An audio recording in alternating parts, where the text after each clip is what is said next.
Allah sendiri memerintahkan pada kita untuk mengenal Allah dengan baik dan benar. Insya Allah pengenalan kita kepada Allah juga baik.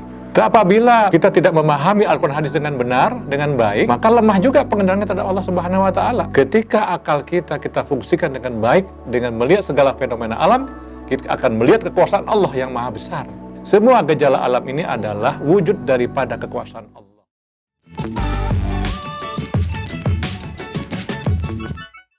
Assalamualaikum warahmatullahi wabarakatuh. Alhamdulillahillazi hadana lihaza wa ma kunna linahtadiya laula an hadanallah.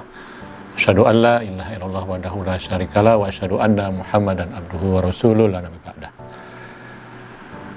Kepada pemirsa yang dimuliakan oleh Allah, ketika kita memahami akidah ini lebih lanjut, ada suatu prioritas yang harus kita lakukan untuk memahami akidah dengan benar. Bahwa segala sesuatu menyangkut dengan pelajaran akidah itu, yang pertama kita bahas, kita pahami itu adalah masalah Allah, disebut dengan ma'rifatullah. Bahwa pengenalan kita terhadap Allah Subhanahu wa Ta'ala adalah kata kunci dalam menguatkan akidah.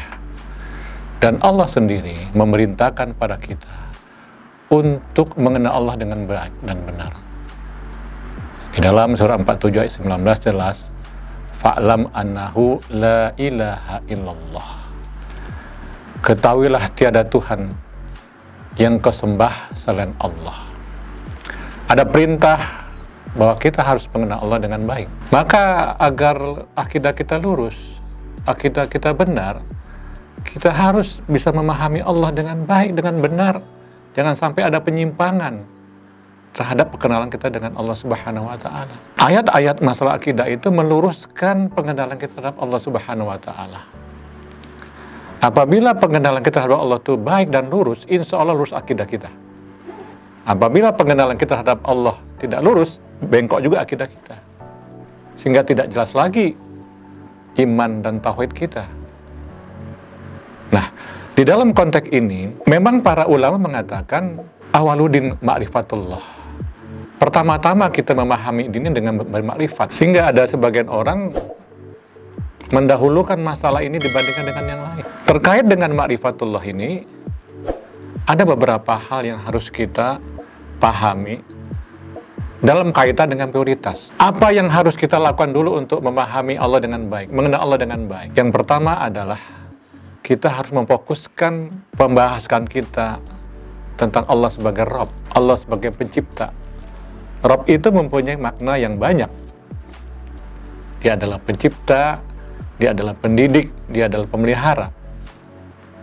Dengan memahami Rabb ini dengan baik, insya Allah pengenalan kita kepada Allah akan lurus. Itulah makanya orang-orang yang meripat kepada Allah tidak henti-hentinya selalu berusaha untuk mengkaji sumber-sumber yang bisa mengantarkan mereka kepada pengenalan mereka kepada Allah dengan benar.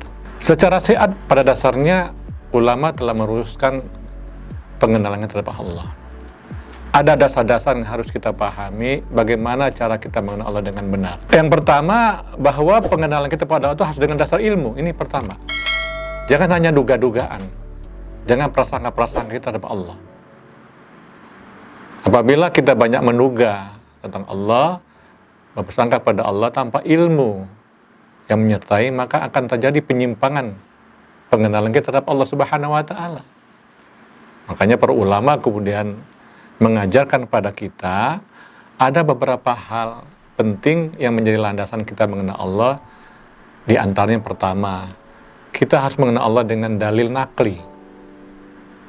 Apa maksudnya? Dengan dalil yang diterangkan oleh Allah itu sendiri.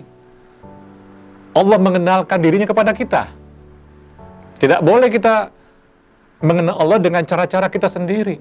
Betapa banyak orang mengenal Allah dengan cara yang tidak baik, sehingga dia tidak memahami agamanya dengan baik karena cara mengenal pada Allah tidak baik, tidak lurus.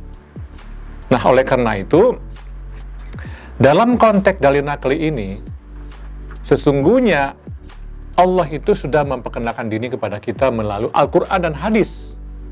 Ketika kita membaca Al-Quran dan hadis dengan baik, sesuai dengan pemahaman yang benar, insya Allah semakin kuat pengenalan kita kepada Allah, dan semakin kuat akidah kita. Dan apabila kita tidak memahami Al-Quran hadis dengan benar, dengan baik, maka lemah juga pengenalan terhadap Allah Subhanahu wa Ta'ala. Ini yang pertama. Kemudian yang kedua adalah apa yang disebut dengan dalil akli, bahwa bagaimanapun Allah telah mengundangkan akal kepada kita. Akal itu mengikat kita. Nah, akal yang mengikat kita itu harus kita juga kendalikan. Dengan apa? Dengan dalil nakli tadi. Akal itu harus komitmen dengan dalil nakli, dalil Al-Quran dan hadis. Tidak boleh ada penyimpangan. Ketika ada penyimpangan-penyimpangan, maka akan terjadi masalah. Pengenalan terhadap Allah tidak baik.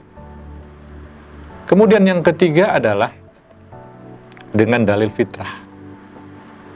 Bahwa ketika kita menggerakkan fitrah kita secara jujur, insya Allah pengenalan kita kepada Allah juga baik.